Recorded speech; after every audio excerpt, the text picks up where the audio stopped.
we always think we require permission from someone to do something, and that's just because of how we've been grown up. Like our parents would say until you go to school and then you get a job, then you can get married.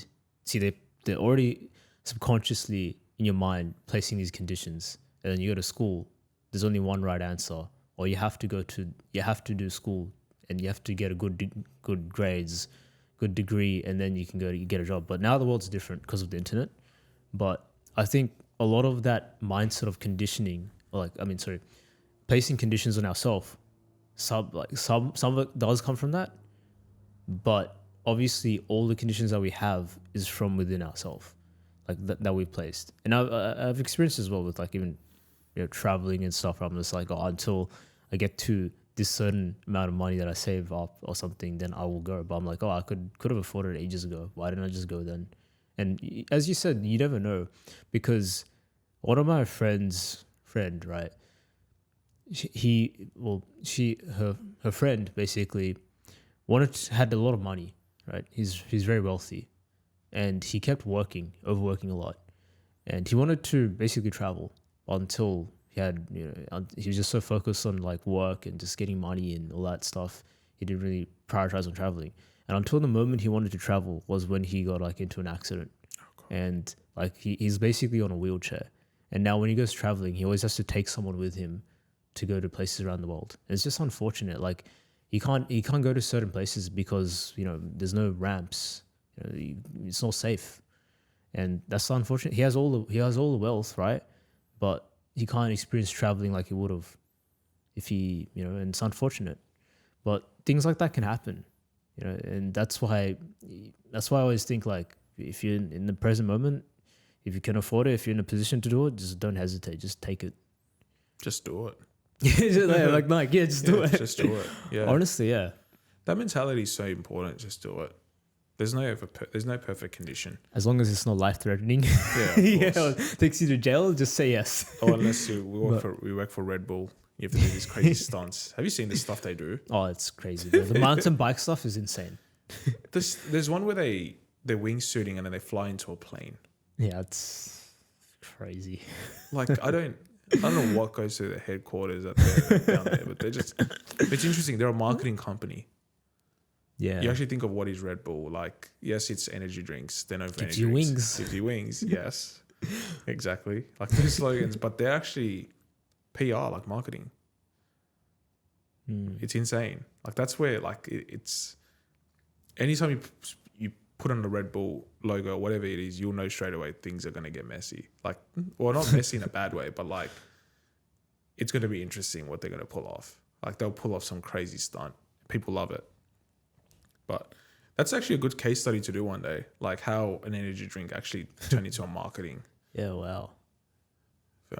Because their drinks make sales, but do their drinks make enough sales to run an F1 company and all of that stuff? Like you need multi-millions for that. Billions, yeah. Yeah, I think F1 teams are billions of dollars of investment. Car itself is like hundreds of millions of dollars. Yeah, it's insane. It's The amount of incredible. engineering that goes into that. But no, like the idea is these conditions, like everyone is guilty of it. I think you've touched on a good point. Like it's sort of a cultural. It can depend on your culture. It can depend on how you grow up. But I think growing up, like so many conditions are placed on you. Like I'm not getting my child into this until he's 9, or I'm not going to get the thing into his thing. It's a lot of. Some of it does make sense for some things. Some of it, like you shouldn't play GTA 6 when you're just 5. Nah, GTA 5. This is controversial, right? Like, yes, there's certain things, but I think like GTA, for example, I think every child played GTA. Every 5, 6, 7-year-old has played GTA in the past. Maybe 100%. like the Roblox edition. Like San Andreas and stuff. Like I'm pretty sure people have played it. Like I just think the whole thing about GTA and the way parents act about it is just a bit ridiculous. Like if your child, I don't know, I don't think it's that. It's going to be controversial, but I don't think it's that that game's not that influential where you're going to get a gun and start killing random people. I don't think it is. Like, I'm sorry, I don't think it is. Like, if that's the case, then your child needs more. Your child needs proper psychiatry help. Like, I know so many people that play GTA as 10-year-olds and they've turned out perfectly fine. Well, 10 and 5 is completely different ages. Even but 5, like, yeah, but I don't know. Like, a 5-year-old just driving around hitting people. Like, how are they gonna, like, why would, like, put it this way, right? Like, I think people do have rational thinking.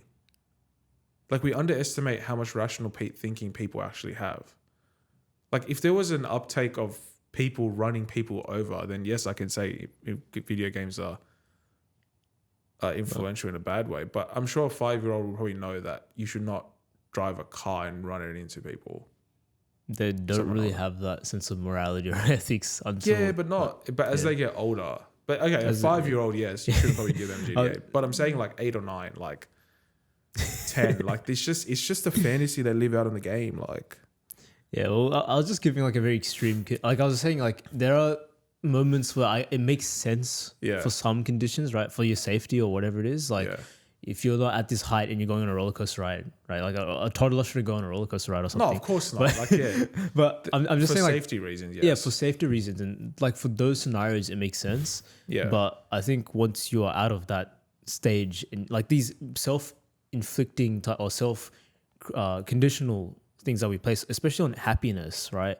Where it's like, until I get to this house, or until I buy a house, until I get married, until I get this, it's like, I will be happy. Yeah. But then when you actually get to that stage, you actually aren't, because you're placing another condition after that.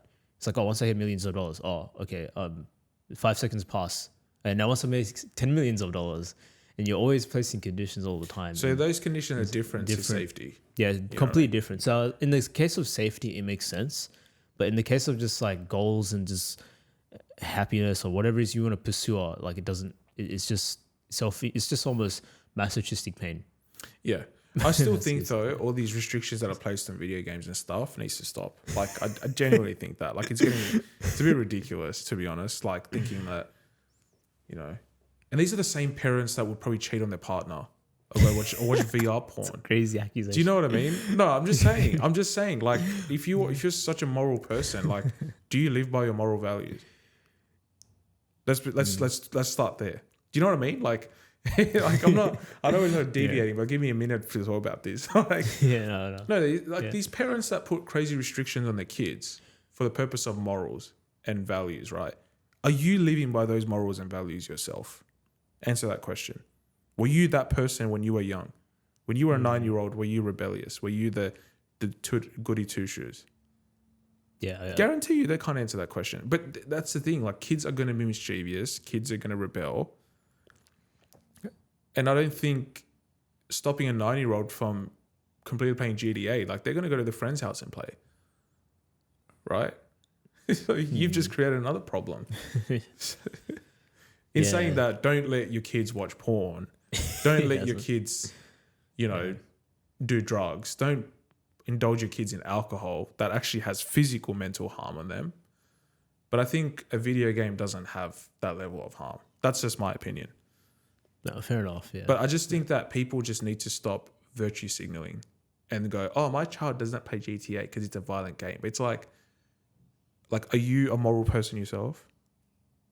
Like, do you actually care about people?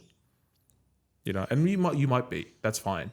But how many people are actually like that? Not a lot. Like, people are not as moral as they think they are. Like, there's an evil side. There's the dark side of people. Oh, 100. I would say every single person on this planet has a dark side.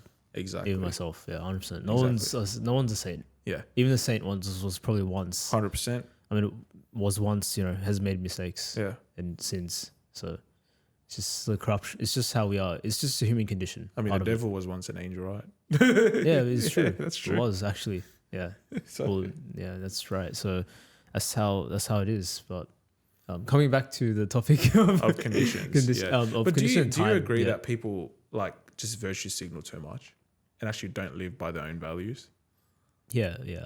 I do agree. And I think also, like, just going a bit on that topic, when you put too many restrictions and like place too many conditions and things like that, it's just going to end up creating the complete opposite effect. Like I've seen it, and I've seen it a lot of times, right? Where there's very very strict parents who are very religious, whatever, and then they put a lot of restrictions on their kids, and those kids end up just completely rebelling them to the point that they have no clue. And then once they find out, like it creates a huge division between the child and the parent, and then the parent becomes more possessive, and they end up invading the privacy space, and it just ends up completely destroying the entire relationship. And you need like the perfect balance of being strict, but yet also letting them pursue their own freedom, because you wouldn't like living like that either. No, of course not. And I'm pretty sure they wouldn't. They don't even live by those Exactly. rules and conditions. Like there's a good thing about discipline through guidance. Yeah. You know, like I think I think you gotta create good values, live by those values rather than creating restrictions. You know, instead of saying I think, don't do drugs, don't do alcohol, don't do this, don't go out. It's like explain why you probably shouldn't do that.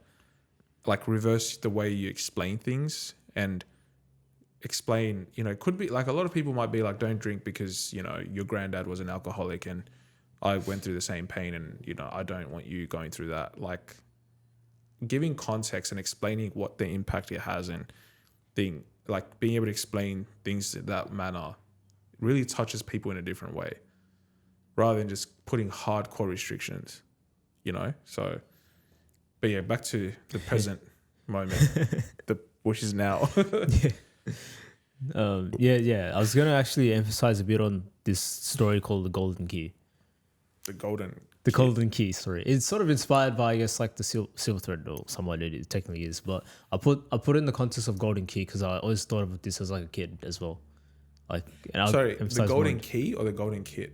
Golden Key. The Golden Key. Yeah. Okay. It's called The Golden Key. So let's do it. So basically, it's like, I'm just gonna start off right. So there's like this boy called Tom. It was basic name. So he basically. Can we use a different name? I right. know what Tom. You pick the character. You pick the name. This is create your own story. Okay, wait. Is the story bad or good? Like, does the character suffer? Yeah, somewhat, but Ben. It's good. Username Ben. I've got a prejudice against the Ben at the moment, and I'll explain later. Okay. Ben, right. I'm coming for you. I'm telling you now. No, I'm joking. Username Ben. Ben, yeah. So Ben. Ben. Ben. So this boy called Ben, right? And he's starting off like school. And, you know, just go back to your childhood, right? Remember those times where you were starting off school. You were so excited. You were anxious and nervous, and all these emotions are kicking in on the first day. And you're like, oh, like you're excited about meeting friends, making friends, and other stuff that might happen at school. And so so Ben goes to school, enjoys it, you know, makes friends, but then gets slammed with homework, and he has to now, and he's like, I really just can't be bothered to do homework. I really want to skip it. I just want to go to holidays and just enjoy spending time with friends. So then on his way back home, right, he comes across this like old woman, and this old woman basically gives him this magical golden key. And she says that this key can open any door in the future and let you skip past difficult times. But you can't control how much you'll skip. So that's all she said. So it opens the future doors, right? You can enter, and there's a bit of a catch. You can't go back in time. You can only live from that point forward. So, you know, Ben is just like, he's going through school and he's like, oh man, I just can't be bothered to do the homework. I really want to skip this stuff. So he gets the golden key, opens the door to the future. Now he's finished school. He's now like basically in university. And now he's going through university, same thing. It's like very exciting, exhilarating experience. Now you have more of independence. You can drive your car and do whatever you need to do. You can drink or whatever you want to do. Has those experiences, but then gets like assignments, assessments, all these other things. He has more responsibilities now. Has to pay for things, and so he just wants to skip through that. So he opens the golden key again. Now he's into job. He's got a proper official job. He's out of university, finished that. The thing is, he also missed his graduation day because he went that forward in time. And now the thing is, he goes to his job. Very exciting. Just go back to thinking about your first ever job. Very exciting experience, getting paid a lot for the first time, working with employees, solving a problem that's going to, you know, help the world or something. And then, but then he comes across conflicts, comes across all these meetings. He has to deal with difficult people, stress, anxiety. That has to finish all this work in a small amount of time. He's like, oh, I just can't be bothered, man. Just want to skip through this time. Golden key again. Opens the door. Now he's like married. He's fast forward so much. He's now married, right? He doesn't even know what even happened, who he's with. And he has like, he has like a exciting, happy moment, whatever time. This is his first ever marriage. And then they have like arguments and all these other problems and challenges that they face. It's like, I want to skip this. Skips this. Now he has a child, right? And the child, it's exciting having your first ever child. But then it comes with also the other difficulties and stresses. Crying, he has to get up in the morning and then do all these things to look after the child, has to give up his time. He's like, I want to skip this. Skips. And now he skips so much to the point that he's now at his deathbed. Like he's now at an old age. And he sort of reflects back and he thinks like, he's trying to recollect his memories. And he's like, I didn't really actually live in any of the moments. Like he can't recall like his first ever time being like, his graduation day. Couldn't recall his memories of his childhood. He only lived through like the good times, but never experienced like also the highlights of his life completely. Missed his marriage day, missed his promotion day, whatever it is. Missed all those moments in life, right? And at that moment where he's like at his own old age, almost about to experience death, he sort of realizes that the most precious time was really living in the present. Like living in the now.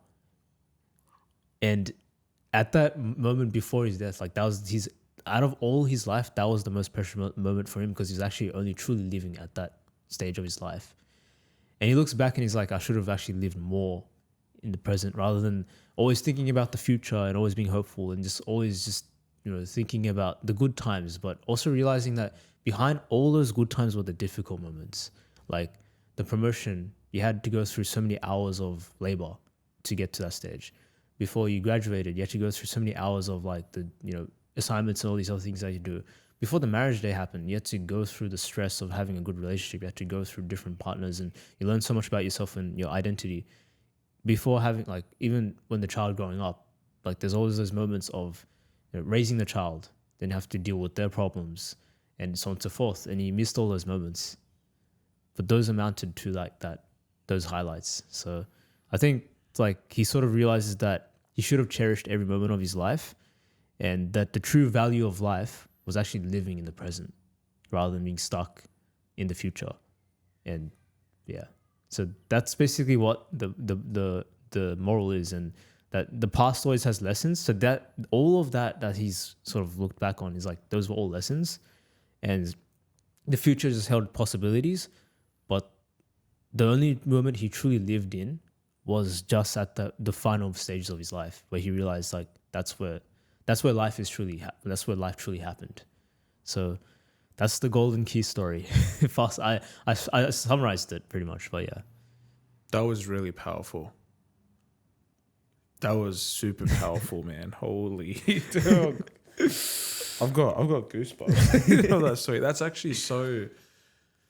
It highlights how important it is to overcome challenges, because it's overcoming challenges that really gives you a point in reference in time that, you've gone through something challenging once, you can do it again, and you can do it again. I think being avoidant of facing problems and being avoidant of going through difficult times. And, I think you've said this quite well. Are you choosing growth or are you choosing emotion? With growth comes pain, comes discomfort. But it's so important to go through those points, Even as a child, like not wanting to do homework, that's a challenge. But you can show yourself that I can do it, an assignment. I can do it. I can study. I can do my homework and do my assignment. You go to uni, same thing. Like I've been able to do it once, I can do it again. When you get to work, same thing. Like you come across 100 different problems in a day. Like how do you really succinctly solve for those problems? And, over time you become a problem-solving master, but you never solve every single problem in your life. Like you're going to have some problems.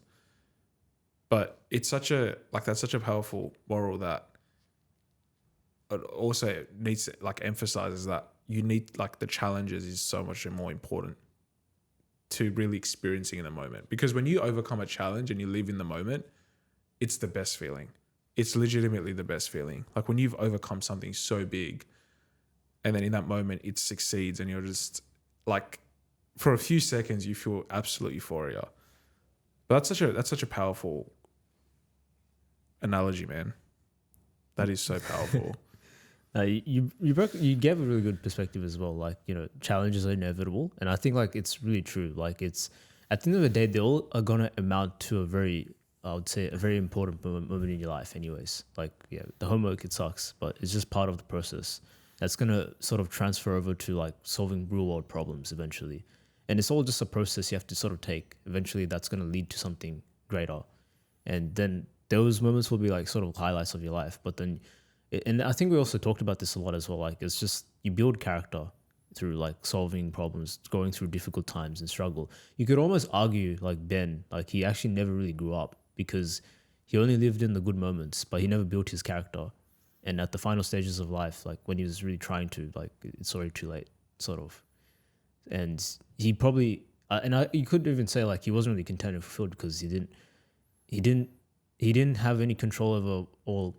Because he skipped all the difficulties and struggles, he didn't build his character or to the person he would have been content with. So, yeah, it's really good, well put what you said. But yeah, it's a different perspective, and I think it makes you sort of, because we do, like I always think when I was a kid, right? I was like, oh, it would really be nice to either have one of two options. Either I swap someone's body that they go through this pain and I experience the exhilarating euphoria that they have right now, or I can skip this moment. And I always used to think that, and that's why I was like, oh, yeah. But now looking back at it, I'm like, you know what? It's actually good I went through those times because it's built me to who I am now. And yeah, I'm content, but obviously, and I'm fulfilled. But obviously, it's just gonna only get better from here. And that's how I see it now. I'm just like, yeah, I don't wish to swap bodies with anyone or like skip time or anything. I think just being in the present and having the opportunity to do this right now is like one of the best things you can ask for.